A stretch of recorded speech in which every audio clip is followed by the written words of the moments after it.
have a question for everybody. I'm going to name 3 people, and I want you to tell me what they have in common. Everybody ready? The first person, to put it bluntly, even though it is 420, this was not intentional, is a recovered meth addict. The second one is a unconverted lesbian. And the third one, in his words, deals bricks. That's cocaine for anybody that isn't familiar with that. These are 3 speeches that I heard at the Moth. For those that are not familiar with the Moth, it's actually called the Moth StorySlam. It is an organization dedicated to storytelling. Literally. That's it. That's what they do. And I found out from Judy that they actually have a podcast and do NPR. I digress. I recently had the opportunity to attend one of these meetings at Georgia State a couple of months ago. If you were here last week, Al Wiseman is actually the MC for Atlanta's Moth Storytelling. It sells out quickly. 200 seats, and everybody in the audience, for the most part, has put in their names for the opportunity to present. Not everybody gets picked. 7 people get picked. These were very unique stories, and they all have a theme. This theme was one of my personal favorites. It's called Fumbles and Fouls. In other words, you have a kid, Deja, and you know it's photo day tomorrow. And so you get them all ready, nice, dressed, etc., etc. Get to school, guess what? It's next week. You missed the email last night telling you that the photographer rescheduled. It happens, no judgment. But you fumbled. You forgot to check your email. Let's start off with the first lesson that I learned from the recovered meth addict.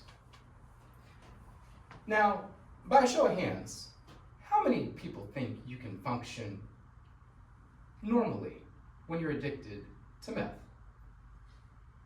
Yeah, I didn't think so. But believe it or not, this man was functioning for a time. He worked the night shift at Walmart, and he was working at night, going to work at 9 p.m., clocking out at 6 a.m., getting him his little 8-ball, which is what you call it. I know, I have friends. Doing his little thing throughout the day, paying his bills, getting him about 4 or 5 hours of sleep if even, because you don't really need a lot of sleep when you're addicted to meth. I have friends.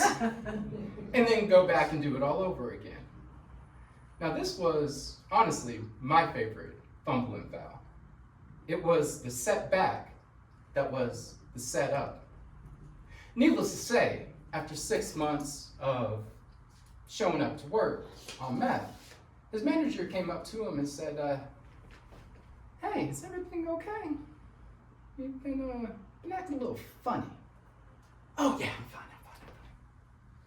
A couple of weeks went by. Hey, is everything okay? You've been acting a little funny. Oh yeah, I'm okay, I'm good.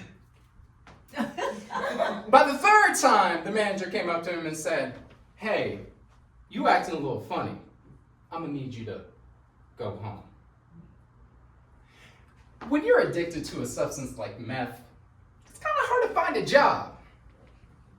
Honestly, it's not surprising that he found a job working the stock shift, the late night shift at Walmart. I mean, who's really gonna bother him? They don't know, they don't care what's going on in his day. He doesn't have to socialize, interact. I digress. Thankfully, this man was smart. He put some money aside. And he decided that he was going to get his life on track to recover from his addiction. Now, even though he's recovered, he's still addicted to meth. That's never going to change. Just like if you're an alcoholic, you're an alcoholic. Just even if you don't drink. But the lesson I learned from him, if you missed it, is the setback was actually the setup. He got clean. And not only did he get clean, he was able to get him a new position. And from that new position, he he is now selling $100,000 paintings at an art gallery. Lesson number 1. Thank you, Mark. Lesson number 2 from the converted, unconverted lesbian. This one was my second favorite, obviously. She was raised in the church, and she always felt like there was something a little different about her. One day she decided to tell her pastor, and her pastor said, you need to go to missionary. That'll get you right with Christ. So she went to missionary. Said, something just isn't cultivating right in my spirit. I need to, talk to my pastor. The pastor said, get you a husband that works in the mission. That'll get you right with Christ. A couple years go by. She said, something still isn't cultivating right in my spirit. I'm doing the mission work. I have this husband, but something just isn't right. He said, have some kids. Ladies and gentlemen, I'm going to tell you something. Being a missionary, having a husband, having kids, that didn't cultivate what was in her spirit. The kiss that she had with the woman when she was on missionary work that set fires off and fireworks in her mind and told her the woman that she was supposed to be, that cultivated her spirit. Lesson 2, don't deny who you are. And the third one, and I know I'm short on time, but this one spoke to me because the woman's name was Victoria. Distractions.